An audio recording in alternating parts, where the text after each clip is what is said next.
Questions. Let. About professional education. Part 39. Question number 1. Mustan teaches a music class where students learn to read musical notes, understand rhythm, and perform short compositions. She focuses solely on music theory and practice without connecting to math or history. Which curriculum approach is this? Letter A. Multidisciplinary. Letter B. Interdisciplinary. Letter C. Intradisciplinary. Letter D. Transdisciplinary.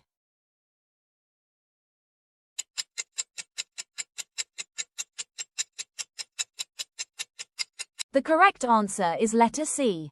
Intradisciplinary. It focuses on one single subject area without integrating concepts from other disciplines. Learning stays strictly within the boundaries of that subject. Mustan teaches only music theory and music practice, without connecting the lessons to math, history, or any other subject. Because she stays exclusively within the field of music, this situation clearly demonstrates an intradisciplinary approach. The 4 approaches of curriculum. First is the intradisciplinary stays strictly within one subject, focusing deeply on its own concepts without linking to others. Second is the multidisciplinary teaches several subjects around a common theme but keeps each subject separate. Third is the interdisciplinary which blends concepts from different subjects to create integrated lessons that show how fields relate. And lastly, the transdisciplinary goes beyond subject boundaries entirely, using real-life problems or themes as the center of learning, with disciplines blending naturally and often becoming indistinguishable in solving authentic tasks. Question number 2. High school students spend most of their time farming, gardening, sewing, and helping repair school buildings.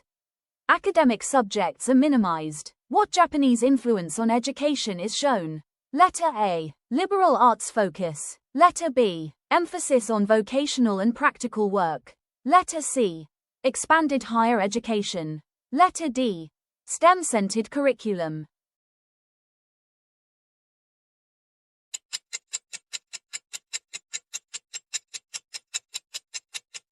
The correct answer is letter B. Emphasis on vocational and practical work. During the Japanese occupation of the Philippines year 1942 to 1945, one of the key principles of the education system was the promotion of vocational training and the development of a love for labor. The curriculum was redesigned to focus on practical skills such as farming, gardening, handicrafts, trade work, and domestic science. This shift aimed to promote self-sufficiency, support wartime needs, and remove Western academic influences. As a result, academic subjects were greatly reduced while hands-on, labor-oriented activities became the core of student learning. Question number 3. A teacher creates activities that develop the child's thinking, moral character, and practical skills. She says true education must harmonize the head, heart, and hands. Which educational thinker promotes this? Letter A. John Dewey. Letter B. Maria Montessori. Letter C. Lev Vygotsky. Letter D. Johann Heinrich Pestalozzi.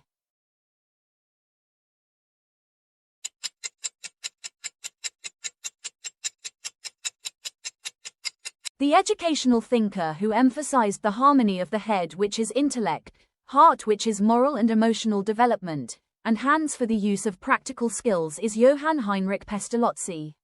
His philosophy advocated a holistic, child-centered approach that nurtures all aspects of a learner. Pestalozzi believed that true education arises from the natural and balanced development of a child's abilities, grounded in real-life experiences and sensory learning. While other educational thinkers like John Dewey focused on learning through experience and developing critical thinking, Maria Montessori promoted child-centered, sensory-based learning and independence, and Lev Vygotsky highlighted the role of social interaction and culture in cognitive growth, concentrating on learning through guidance rather than harmonizing the head, heart, and hands. Question number 4. During a spelling lesson, the teacher lets students practice writing words several times. Once a student correctly spells all words on a test, they are allowed to move on to more advanced words. This is an example of letter A. Performance task. Letter B. Mastery test. Letter C. Portfolio assessment. Letter D. Oral recitation.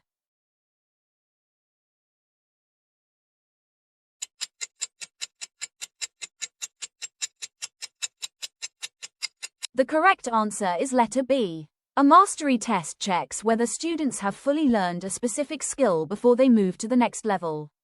In the scenario, students practice spelling and are only allowed to advance once they correctly spell all the words. This shows that the teacher is using the test to confirm complete mastery of the current word set before introducing more advanced ones. Question number 5. Renz witnesses another student being excluded during group work. He stands up and invites the classmate to join, believing it is the right thing to do. This shows the students: letter A. Fear of rejection. Letter B. Peer influence. Letter C. Certain conscience. Letter D. Desire for attention.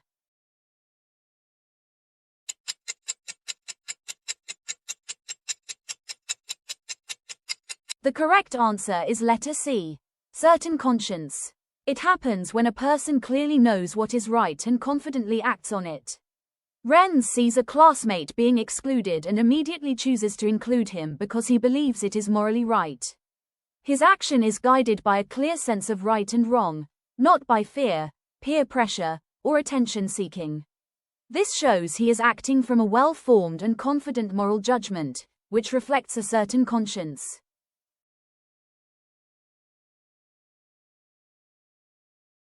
Question number 6. Clara loves science and wants to join the robotics club, but her classmates say, science is for boys. Despite the comments, she joins because she believes girls can excel in science. Which Sandra Bem principle does this illustrate? Letter A. Gender schema. Letter B. Cognitive dissonance. Letter C. Social learning. Letter D. Operant conditioning.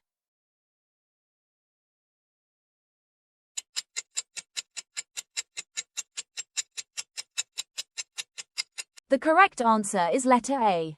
Gender schema. This scenario reflects Sandra Bem's gender schema theory, which states that people form mental frameworks about what behaviors or activities are appropriate for each gender. Clara challenges the stereotype that science is for boys, and relies on her own belief that girls can succeed in science. By choosing to join the robotics club despite peer comments, she shows a flexible, non-traditional gender schema that allows her to pursue her interests confidently.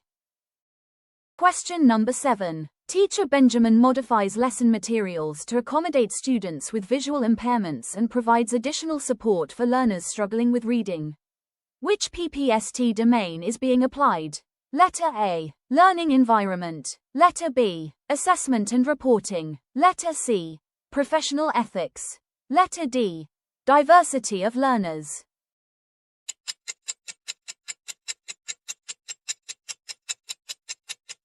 The correct answer is letter D. Diversity of learners. It is the third domain in the PPST, focuses on understanding and responding to learners' varied needs, backgrounds, abilities, and learning styles. It requires teachers to adapt instruction and provide appropriate support so every student can participate meaningfully in learning. In the scenario, teacher Benjamin modifies materials for visually impaired students and gives extra help to those struggling with reading. These adjustments show he is addressing individual differences and ensuring inclusive learning, clearly demonstrating diversity of learners. Question number 8. A non-profit organization provides free housing units and livelihood tools for families affected by a fire. They also offer skills training sessions so parents can start small businesses and regain financial stability. Which Sustainable Development Goals or SDG does this address? A. Sustainable Development Goals or SDG 1 No Poverty. B. Sustainable Development Goals or SDG 4 Quality Education. C. Sustainable Development Goals or SDG 11 Sustainable Cities and Communities. D. Sustainable Development Goals or SDG 10 Reduced Inequalities.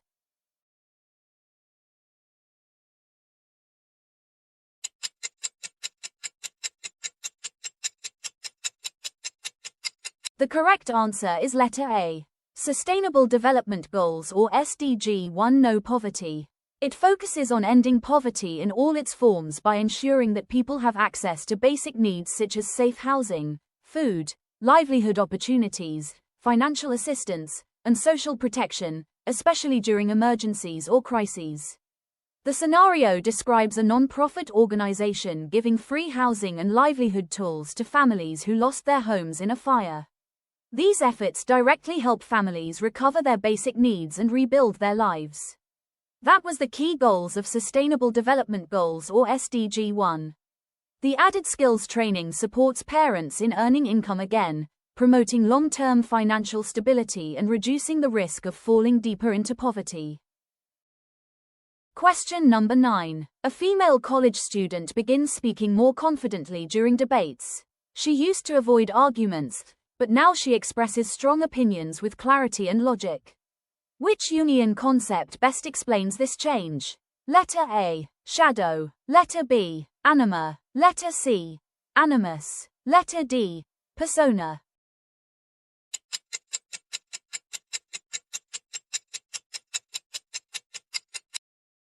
The correct answer is letter C. Animus.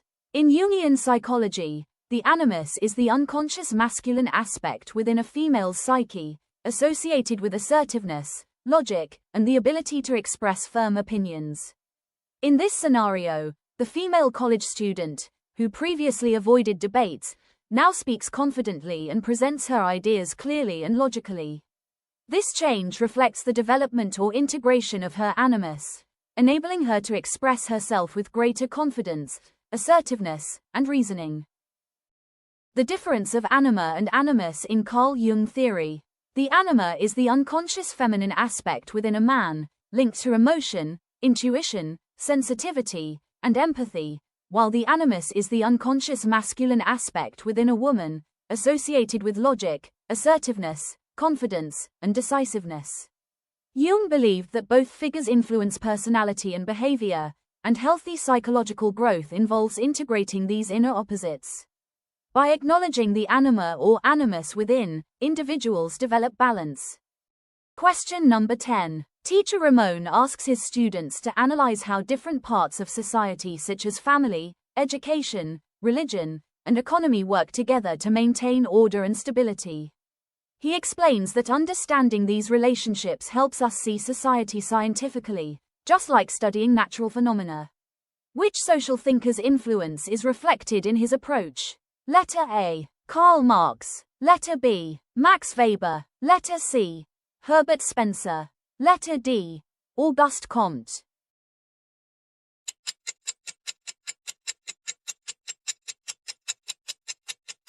The correct answer is letter D. Auguste Comte. He is the father of sociology, emphasized studying society scientifically by examining how its institutions such as family, education, religion, and economy work together to create order and stability. Teacher Ramon's lesson reflects this approach, as he guides students to analyze social structures the same way Comte viewed society, a system whose parts function in harmony and can be understood through scientific observation. Thank you for watching.